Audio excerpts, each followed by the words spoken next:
right, good afternoon, guys. Thank you so much for attending our Clairbourn Virtual College Admissions panel. We have a great selection of panelists with us this afternoon, all of them Clairbourn alum. My name is Mina Kasama. I'm also a Clairbourn alum. I am going to be your moderator this afternoon, and I hope I do a good job. This is my first time doing this, and I'll let our panelists introduce themselves. Hi, so I'm Salvatore Rego. I just finished up my freshman year at the College of William and Mary in Virginia, and I graduated Clairbourn in 2015, I believe. But yeah, I'm excited to be here. So. Hi, I'm Jada Gritton. I just graduated Flintridge Prep, and I will be going to the University of Pennsylvania next year. And I was a part of Clairbourn's class of 2016. Hi, my name is Kristofer Chang, and like Jada, I just finished schooling at Flinders Prep and am also part of the class of 2016, and I will be attending Harvey Mudd College in the fall. All right, fantastic, guys. So our first section is kind of about the preparation of applying to colleges, and we have some questions, so we'll start with one, just a generic. So how did you all choose which schools you wanted to apply to? We can start with Salvatore. Yeah, so I think I first got to start my list because I have two older siblings, and so I got, dragged along to some of their college tours, but that gave me an opportunity to see if I, liked the school at all before I was really considering it too much. But by my junior year, I started actually forming a list based on what schools I thought I could get recruited to for soccer. And so by the time my junior year was over, I had like a list of 20 schools for me to go and visit. And then after I visited some of them, I started to narrow down the list a little.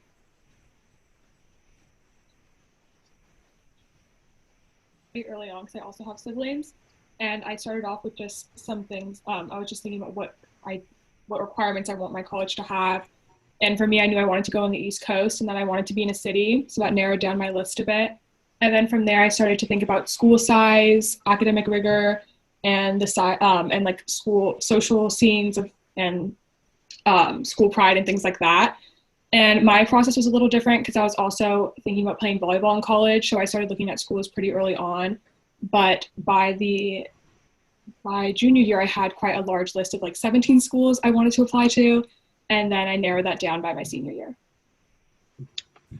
Yeah, as for me, began, instead of looking at colleges themselves, I was trying to narrow down a list of characteristics about me that I really liked and wanted to focus on. And then using that sort of list, I began searching for colleges that kind of matched those characteristics. So in a sense, I was trying to find a college that best fit me instead of like looking for colleges that I might want to go to, even though that might sound a bit weird. But the second step of my process was cutting the colleges that weren't really my style. And so when you combine those two lists, it kind of really helped me find a suitable fit for me. Okay. So it sounds like you all used a sort of list format. Were there any other methods that you used to help determine your choice in the end?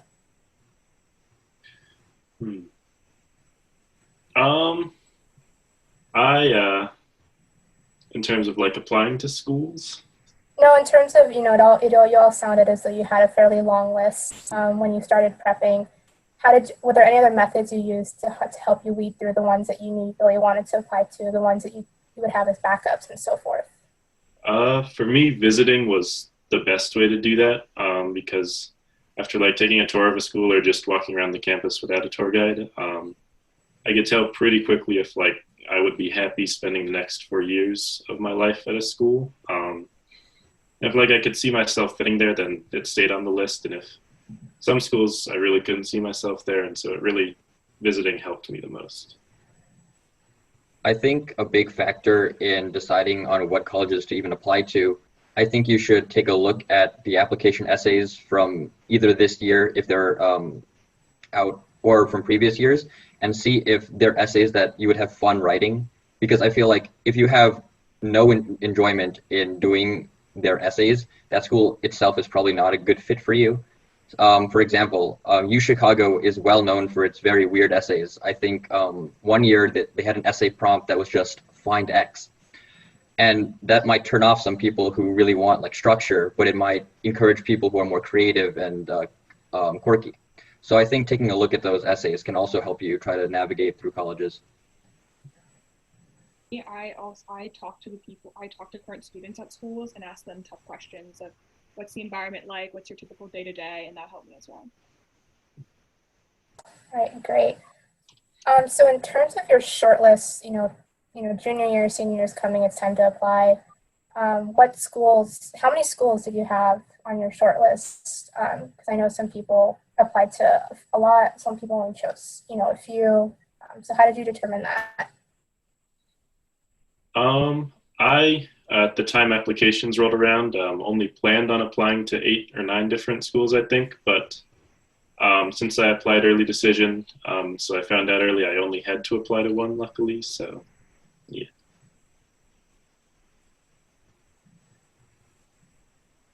And I also ED'd to my school. So in terms of early action, I applied to 4 schools, but if I didn't get in, I was going to apply to about 5 more.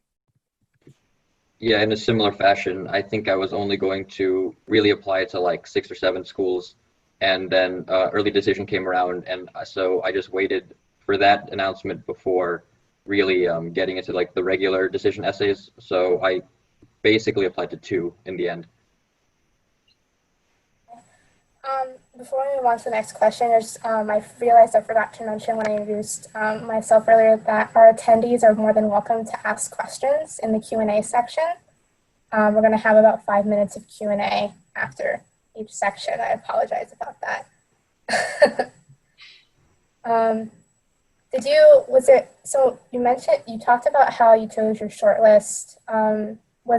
Did you have any similar process in determining your backup schools if you had a backup school or schools? Yeah. So for me, that was almost entirely based off of acceptance rate. And so Rutgers, since I live in New Jersey, it's a state school. So like their acceptance rate from New Jersey is like 60 or 70%. So like I looked for schools that were like that, were still competitive with their academics. And so I would be challenged, but like I was pretty sure I could get into. And so I had about 2 or 3 safety schools just off of those criteria. And for this, I talked mainly with my college counselor at school and talked about like test scores. I mainly just, when deciding a safety, I mainly looked at test scores and like GPA. Yeah, I think something very important to note about backup schools is that you still don't want to compromise on what you want to major in. So you still have to like do as much research as your primary schools, because you want to be sure that your backup schools have strong enough programs in the things you want to major in. But at the same time, I think that Jada and Sal are right. You want to look at admissions rates and test scores and a lot of other factors besides like the primary focus of that school. All right, that's all fantastic advice, guys. We do have a question here in the Q&A from Tiffany Zhang. She asks, how do you think participating in college summer programs help, or if you did, helped with your application process?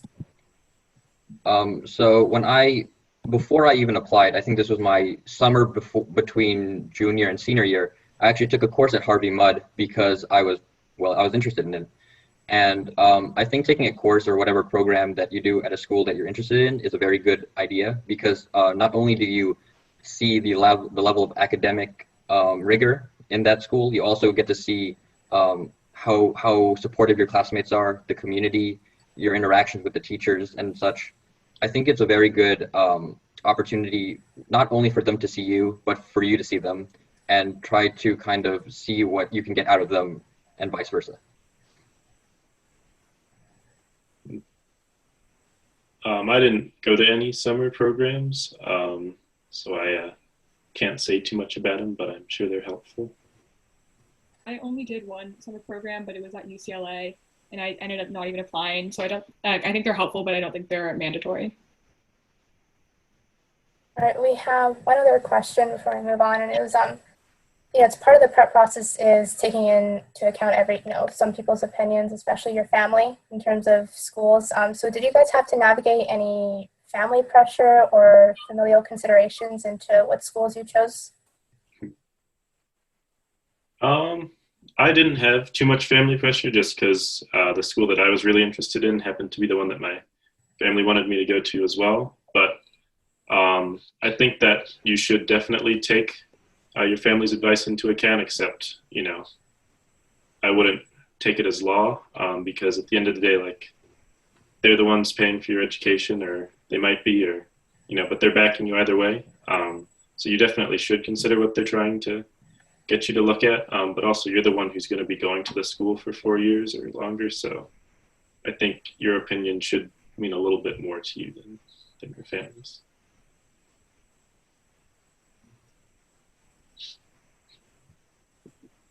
Can't really disagree on where to apply, but if there was like one or two schools that they didn't understand why they were on my list, I would just talk to them. And I think talking to your family is the best thing you can do. Yeah, I mean, I was kind of in the same boat. My family didn't really care where I ended up. I got their support either way. Like anywhere I wanted to apply, they would help me. But I'd have to have good reasons. They wanted me not to apply to a school just for their name or just for their whatever. I just needed concrete reasons why I'm applying, and then they accept like pretty much all of them when you do your research, I think. All right, we're a bit ahead of schedule, so I'm going to add in this last question. Is in your opinion, what do you believe your biggest strength that helped you get into your college that you're attending in the fall?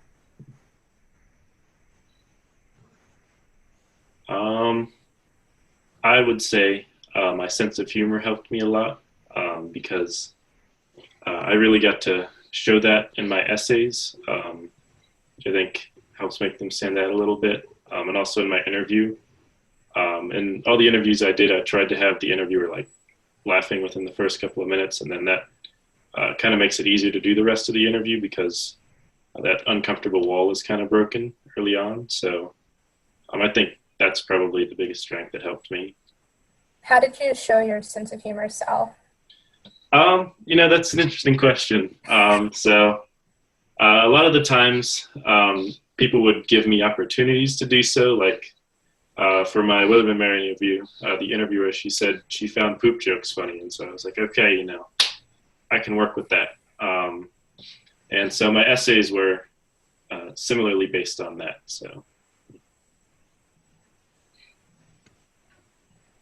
I think for me, my ability to try new things and to help people really kind of brightened up my resume, so to speak.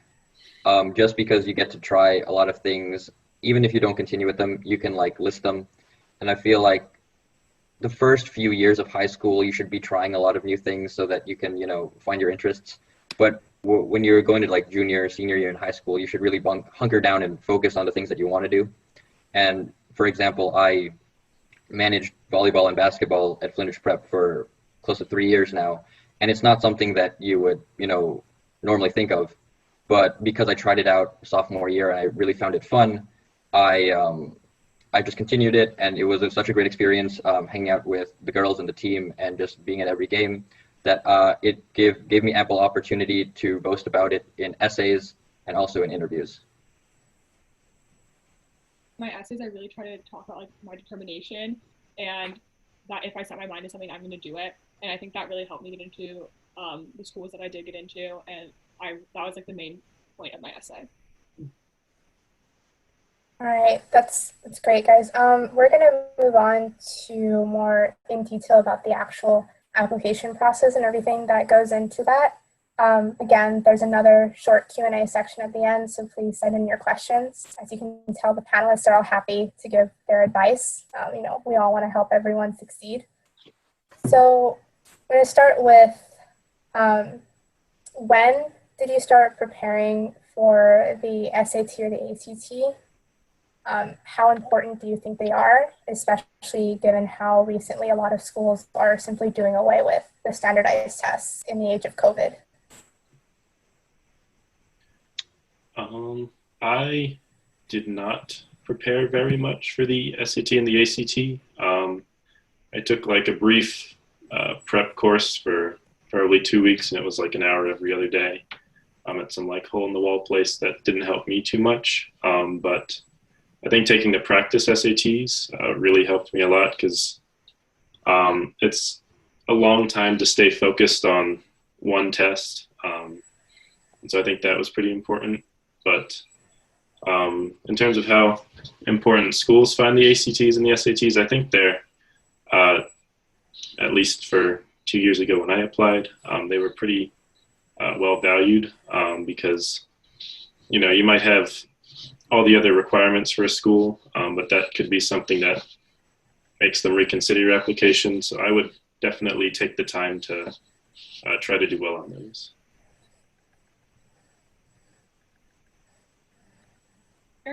I prepared for a long time. I took both the ACT and the SAT. I'm not the best tester, so that's why I prepared a lot. And then I don't think test scores are obviously important, but again, it's just one part in the whole process. Most colleges like to think that they do the holistic approach, so it's only one thing, but it's important to have a pretty good test score. But I think that schools are going to start to put less emphasis on test scores, especially since not everyone can take them now with coronavirus. So yeah. Yeah, I only started preparing maybe 3 months total, but in those 3 months, I didn't really have it tutoring. I just had basically like a practice test every week or every 2 weeks. And like just looking at practice tests really help you with the real deal. At that point, I think you have a solid understanding of like the English and the math that you need in order to score well on the SAT or the ACT. You just really need to see the problems in front of you so that you can like work out like the tricky stuff and like work on your process of elimination so that you can score better on the real deal. I think that the SAT and the ACT might wane in popularity. Schools might, the UCs, for example, have already done away with the SAT and the ACT, I think, for the coming years. But I don't see it fully fading away just because there are already some test optional schools and people apply to those schools and send their test in regardless. But I think that, like Jada said, it's not like the make it or break it part of your admissions process. All right, now I know you guys touched on this earlier in the first section, but when did you start writing or thinking about your essays, and how important do you think the essay is? I started writing my Common App essay probably like halfway through my sophomore year of high school. And so by the time like my late junior year rolled around, it was totally done and polished. And I'm really glad I finished that early, because to have that for your summer of junior year would have been awful. So I'd really recommend you get started on the essays as soon as like you want to, as soon as you can. And I do think they're very important because, you know, schools are looking at a lot of kids who all have like probably similar, maybe even better GPAs than you, or similar test scores. And so like the essay is kind of your chance to show why you're unique. So yeah, I would say there's a strong emphasis placed on them. I think the essay is one of the most important parts of the college process, because it's the only place where you can really communicate with your college officer, college admissions officer, and show that you are a person and you're not just your test scores or your extracurriculars. And I started preparing for my essay summer before my senior year, and I had most of my essays done. I strongly recommend that you do not write your essays during your senior year and do it before the start, because senior year you still have tests, homework, projects, and adding essays on top of that would make it a lot more stressful. Yeah, same. I started my Common App essay in the summer, and I pretty much finished it by the end of the break. And I was working on some supplemental essays during that time. And for those people out there that might be, you know, younger than juniors, most colleges take the Common App essay, which is an essay that you share to basically all the colleges you apply to, and supplemental essays, which are very specific to that one school. So the Common App essay is something that you should be done with pretty early, because that's something you send to all colleges. And the supplemental essays is really when you have to like tailor your responses to the school. And those end up taking probably more time, even though they're shorter, because you have to be very specific with it. So again, finishing your Common App essay in the summer is very helpful so that you can really focus on those supplemental essays as well. Yeah, that's a good point. So in the same vein, what are your tips for writing a good college admissions essay? Just, try to be yourself, and I would try to find a way to, like, almost entertain the person who's going to be reading your essay, because, I think that's a good way to help it stand out. So for my Common App essay, I wrote about how my spirit animal was the rat, and how that realization changed me. And so, like, just do something like that. Try to find a way to make the essay about something that you think is fun or funny. That's what I would recommend. Make sure when you're writing your essay, your voice shines through. So for me, I didn't have my parents read my essay at all until the end because I wanted to make sure it sounded like me. And also to make sure you're writing about something that you're actually passionate about instead of writing about something you think college admissions officers want to hear. Yeah, I think you definitely need someone, even multiple people, to look at your essays, people who are very close to you. So for example, I had my parents and my teachers look at my essays, but just to be clear, this is still your essay and they might all have differing opinions and stuff. So you really need to consolidate and see what sort of opinions you actually want to put into your pieces of writing, because they might get jumbled. But I also think that your voice is really the most important part of this essay. So like what Sal said, I think being funny or being you is really the key part of this. So I remember talking about like writing about a sock puppet show that I would put on to demonstrate socialism. And that's just like a far out example, but if you can imagine an admissions officer saying, "Who's that guy?" "Oh yeah, he's the guy with sock puppet Bernie Sanders." Those like little highlights might bring good points to your essays. All right. So I know that some schools give you the opportunity to interview and some don't, but I think you've all mentioned that you either did get to do an interview. So how important is the interview process in terms of the entire application package, and how did you prepare for it? I think that the interview is definitely on like the less important side of the application process. If you get the chance to interview, I would definitely do it. It's kind of like putting a cherry on top, but I would really try to focus on the other aspects before I got worried about it. And in terms of preparation, I am pretty comfortable talking to people, so that wasn't really an issue for me. But my first interview, I was still pretty nervous. And then once I got the interviewer laughing a little bit, then I relaxed as well. And it's just been kind of easy doing them from there on out. Yeah, I do not think the interview is the most important part of the process. For me, I remember freaking out after I came out of my interview because my interviewer only went to the school for a year and for grad school and was just doing research. So she didn't even get to like experience Penn like as a normal student would.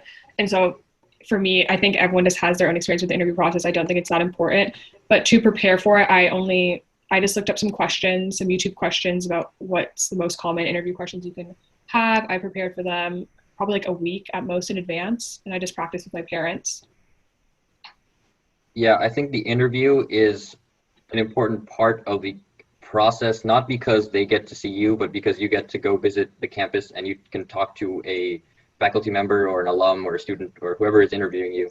It's really your chance to be one-on-one with someone and to ask the questions that you want to ask and figure out if this is the place for you.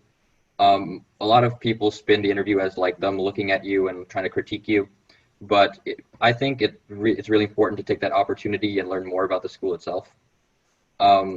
In terms of preparation, I was just talking about potential questions with my parents and trying to see if I could relate any of those questions with my experiences or with experiences that I hope to have at that school.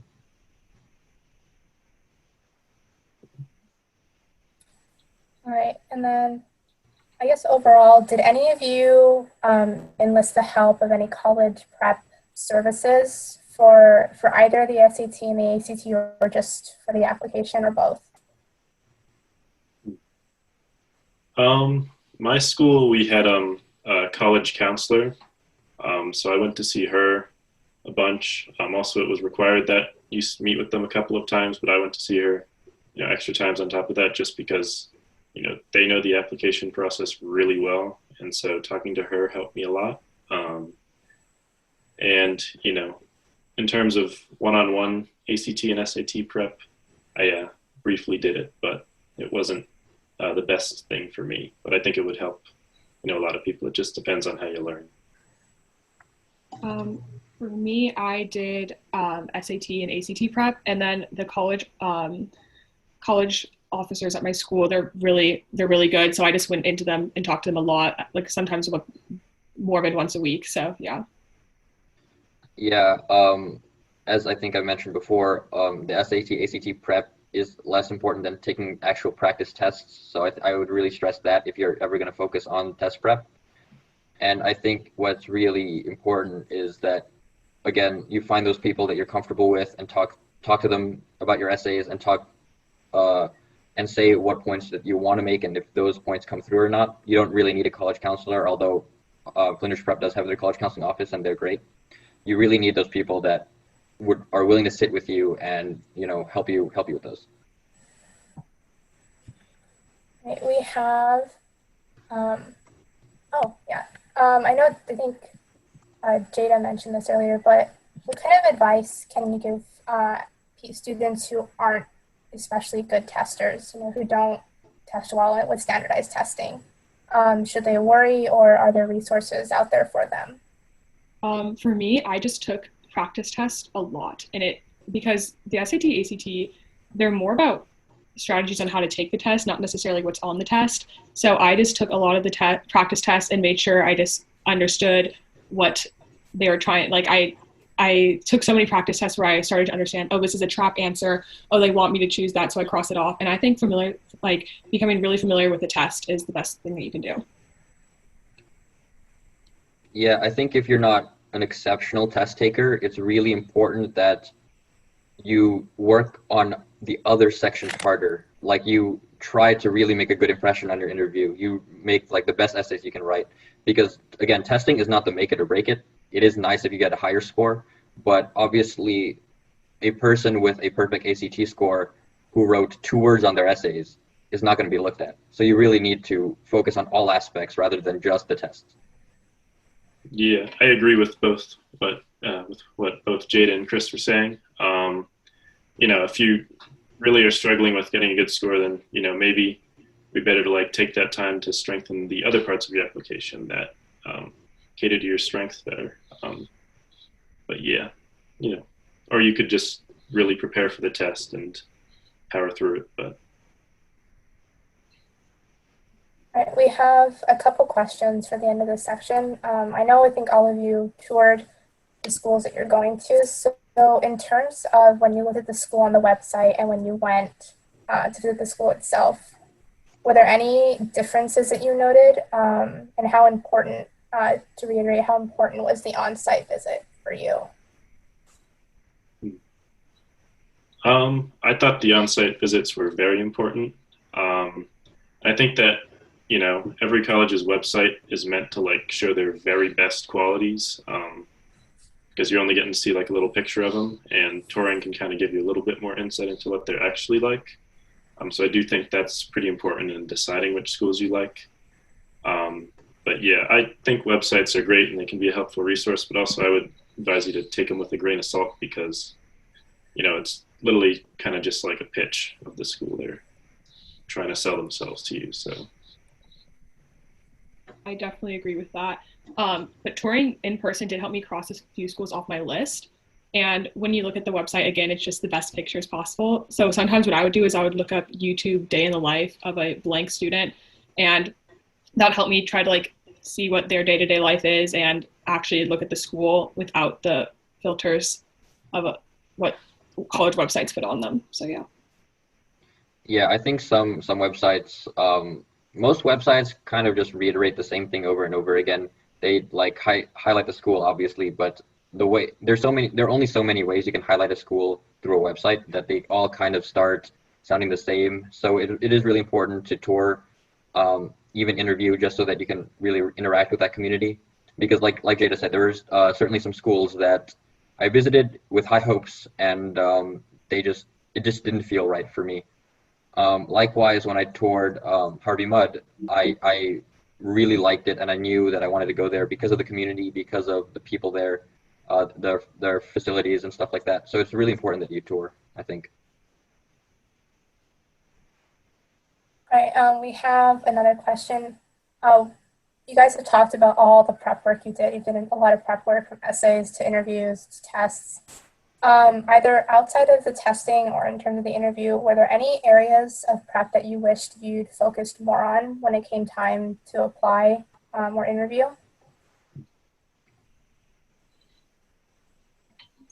If I had to pick one, I would say probably my standardized test score, just because since I took the SAT, you can retake like the English or the math section of it and just improve your score from your last time. So I think I, could have improved one of my scores a little bit more, which would have been, nice, except I was also, fine with my score, and for where I wanted to go, it was, definitely passable. So I decided not to worry about it. But if I had to go back and change one thing, I would do that.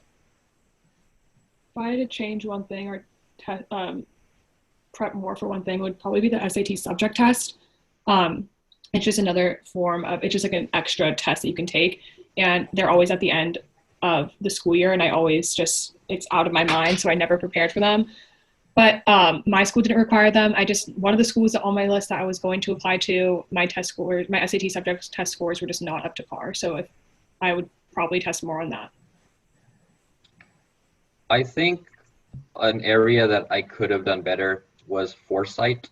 I think I should have looked at applications earlier, because there were some questions on certain applications that I couldn't answer because they were things that I just hadn't done. If I knew that those questions would appear, maybe I would have done something differently earlier. For example, there's a national math test that happens every year, like a math competition. And then there are some schools that ask for that, for those scores, even though they're not required. It might have been nice to take some of those. Okay. I don't know if you guys had this chance, but did any of you have the opportunity to attend like an overnighter on campus to see how you enjoyed it? I did for soccer, because I went to, most sports schools will have things called ID camps, which pretty much you get to, go spend a week or so at a school, and you get to get a lot of up close time with the coaches at the school. And so because of soccer, I did get to spend the night on campus at a couple of different schools, but if I weren't looking to be recruited, I probably would have never had that chance. No. Yeah, I didn't do anything of that sort. You either, Jada? I think she might be frozen. Can you talk a little bit about your overnight experience, Sal? Yeah, so I think they definitely put us in the nicest dorm rooms they had, just to really help sell the school. But, I didn't actually get the chance to room with any of the students there, so it was just me and some other random kid who was also attending the camp. But it was, decent. It was kind of just like you're at a sleepaway camp away from home. Food was definitely worse, which was concerning at the time, because the kitchen staff isn't all going to come back for like 100 or so kids playing soccer. So I would say that was the most concerning part of it to me, but the dorms were all fine. Jada just texted me saying that her Wi-Fi cut out and she'll be joining us as soon as she can. Okay, great. I guess one necessary question that's the new reality for all of us is, did the region your school was in, how COVID affected it, did that influence your choice or your consideration at all in terms of where you went to school? Not at all for me now, but it's just because I was a year ahead, so I got to beat it. But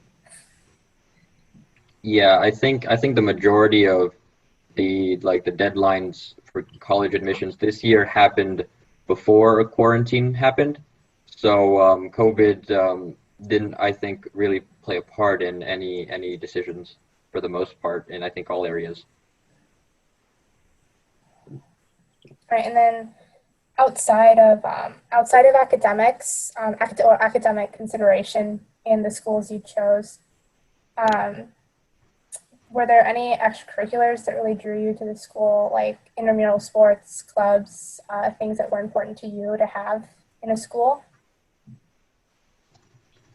Um, I like the fact that our school has D1 sports. I thought that was fun because if I can't play sports, I would at least like to go and watch some of the events. So it's fun to get to see like a higher level of competition. But I really wasn't considering clubs at all when I was applying.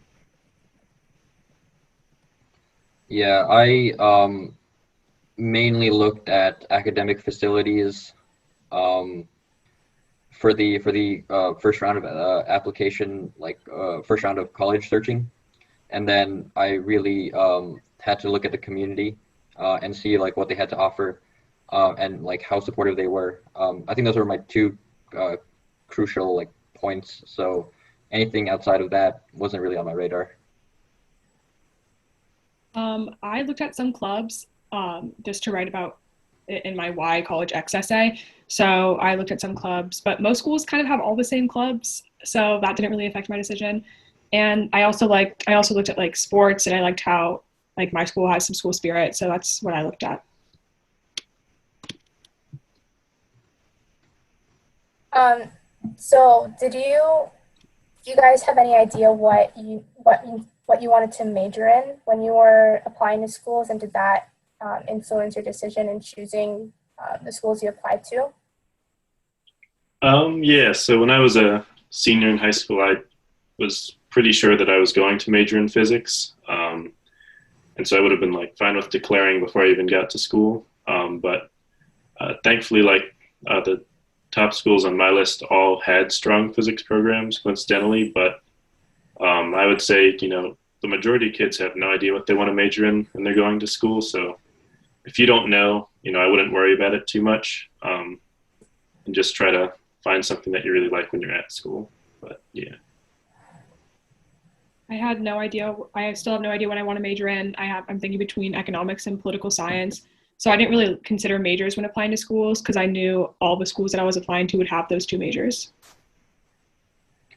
Yeah, I think that a lot of schools have the majority of majors. I think what you really want to look for specifically is if you want to major in STEM, that they have a really strong STEM program, because otherwise, a lot of colleges have pretty good programs otherwise. For me specifically, I knew I wanted to go into STEM, but I also knew that I didn't really want to leave behind the other parts of my education. So that's why a STEM-oriented liberal arts school was for me, even though that sounds contradictory. Um, so yeah, I think it's really important that you know what you want to do, but if you don't know, you should be fine anyways. All right, I think we're going to move on to the next section just to make sure that we stay on schedule. We're going to be talking a little bit about early action, early decision, and other factors that go into choosing colleges. So if you guys could talk about the difference between early decision and early action, and are they important? I would say they're very important for the application process. So early decision is binding. So if you apply ED to a school and you get in, then you're making an agreement to go there if you get in. Early action is kind of, to my understanding, you want to just beat the pool of the applicants. And so again, you're applying from a smaller pool since not everyone's going to be prepared to apply early action. So that will help your chances as well. But I think if you really know where you want to go, if that's like one school where that's your absolute favorite, then I would apply early decision because I think it looks the best to say, yeah, I definitely want to go here. And if you accept me, I will go here. There's also restrictive early action, which basically says that you can only apply to one school early, but if you get in, you don't have to go. It's not binding. So there's that as well. But I also agree with Sal. I think that if you really like a school, you should apply early decision, because in some cases it can increase your the acceptance rate by like 10%. So, but also if you're unsure, then do not ED to a school, because you don't want to be trapped there. So make sure you know 100% before you ED to a school. Yeah, and there's also a certain round called ED2, which is a second early decision phase after the first early decision or early action phase. Usually the first early action and early decision results come out at the same time, and then the ED2 round starts.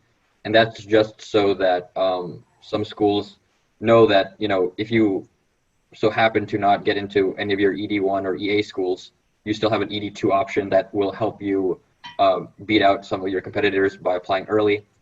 I think it's really helpful to apply early because, like the other two mentioned, you're just competing in a smaller pool of applicants.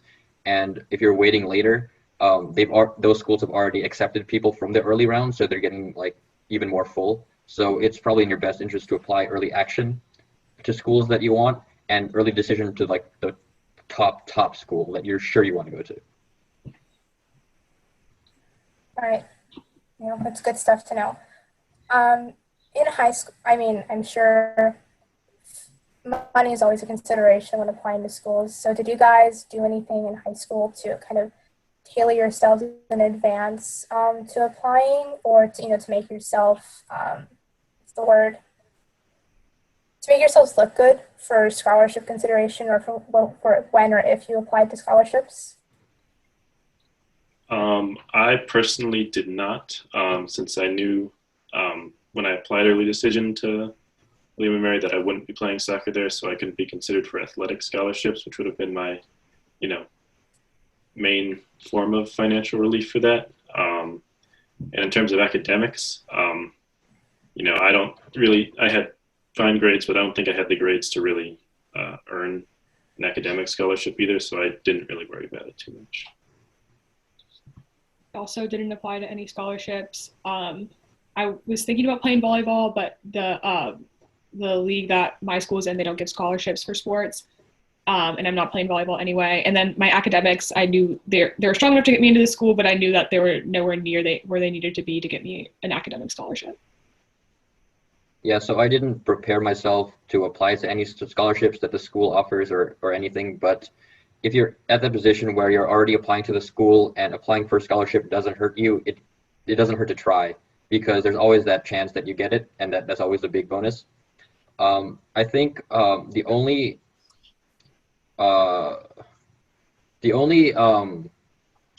what's the word? Sorry, let me rephrase this. I think that if you're trying to get into a school and you're banking on a scholarship, you should not apply early decision, because if you get accepted, you have to go. And if you don't get the scholarship, you're screwed either way. So if you're trying to get into a school that you need a scholarship for, you apply regular or early action. And if it's a school that you're comfortable with and you can apply for a scholarship, then that's a good shot to just go for. And then on the same track, did any of you consider scholarships outside of those offered by your school? I did not consider them, no. I also did not consider them. I talked to a couple friends who are applying to out of school scholarships, but I myself didn't really apply to any. Okay. I guess in terms of other factors that people should consider, do you have a recommendation on how many schools people should apply to? Is it better to, do a casting a net method and apply to a lot, or should you apply to only the ones that you really want to go to? And should people aim to have a top 3? I think that you should cast at least a small net, but when you're casting a net, you should try to apply to a couple of schools that you're going to get into, because if you cast a wide net but only apply to Ivies and you don't get into them, then you'd be in a pretty bad situation. But I think you should have a small enough group of schools you can really spend the time to focus on those essays, but not such a large group of schools that you never really get to fully sell yourself to any of them.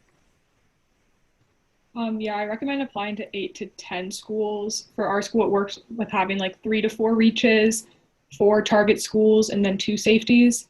And it was strongly discouraged for us at my high school to apply to more than 10 schools. Yeah, I think the way I like to view it is instead of throwing like a small net or like a large net, it was like throwing multiple nets, multiple small nets. Like your EDEA phase, you just apply to only the schools that you really want to go to. And if you happen to not get into any of those, then you have your ED2 and your regular decision phases, where then you kind of look at backup schools. Obviously, you want to keep backup schools in mind, even from before applying EA.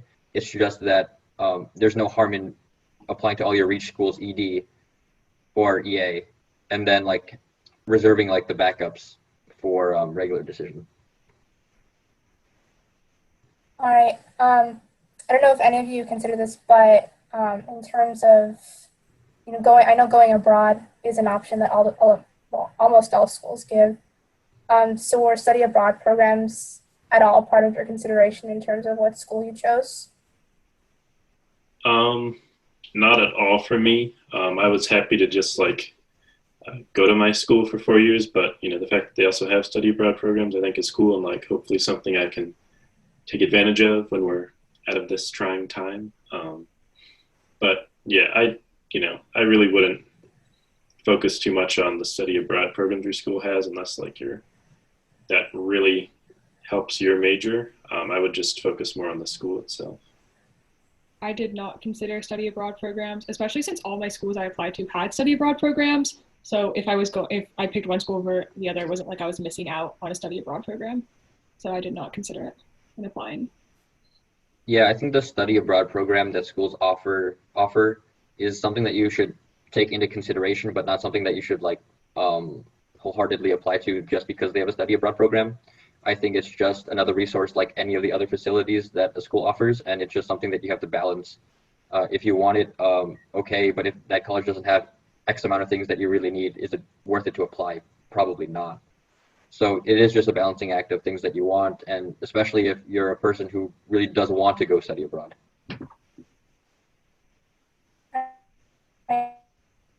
This question might only apply to someone like me who attended school outside of the U.S. But did you all only consider applying to schools in the U.S., or did you consider going beyond? It's like to Canada, for example, for your undergrad.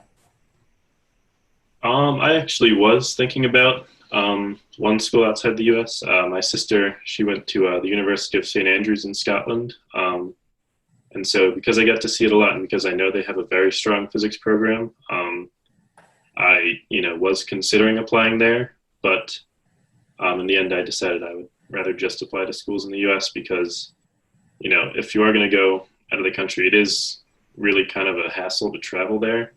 You have a lot of items to transport, and so that kind of deterred me a little bit. But, if you find a school that you like and you think it's feasible to get out there a bunch, go for it. I didn't consider applying outside the U.S. That never crossed my mind, but a few students that graduated with me are going outside the U.S. So I think if you're interested in it, you should definitely look into it. I think the only reason I didn't really look outside of the U.S. is because I wanted places that I could easily visit and like understand, and I didn't really want to fly around the world just to look at schools. That's just a personal preference, though. Yeah, I'm not saying that schools outside the U.S. should be ignored, but I just didn't have any interest in it. Right, and then how important or not important was financial aid in your college application or prep process? Financial aid was not the most important thing to me. I think that depending on the student, you might have to take that into more consideration, depending on your situation. But, I was lucky and that wasn't one of the big deciding factors.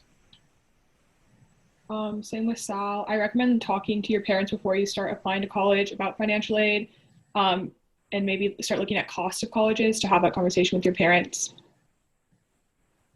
Yeah, most schools have opportunities or tools to show you how to estimate how much you would get from financial aid before you even decide to enroll. So I guess checking those out and making sure they're good deals for you um, will help. And there are certain colleges that like you can go through the whole process of applying for financial aid, and at the end they say, do you want this or do you not? Because obviously the financial aid would be nice, but it is sometimes heavy loans that you must have to pay off. So yeah, it's just really important to talk to your parents about it, or whoever is paying for your college. And at the same time, you know, just applying to scholarships again doesn't really harm, because some schools like mine offer merit scholarships without even having to apply. So that's something that I got just for even applying. So knowing your options is really helpful in this process. Yeah, definitely. And I guess a final question for this section before we can start wrapping things up is, how do you feel that Clairbourn helped you in reaching this point in your life, and how did it help you prepare for college? I think Clairbourn helped me mostly by like getting me comfortable with being in an entirely new circumstance or an entirely new situation, because I moved to California for my 8th grade year only, and so I went to Clairbourn for 1 year.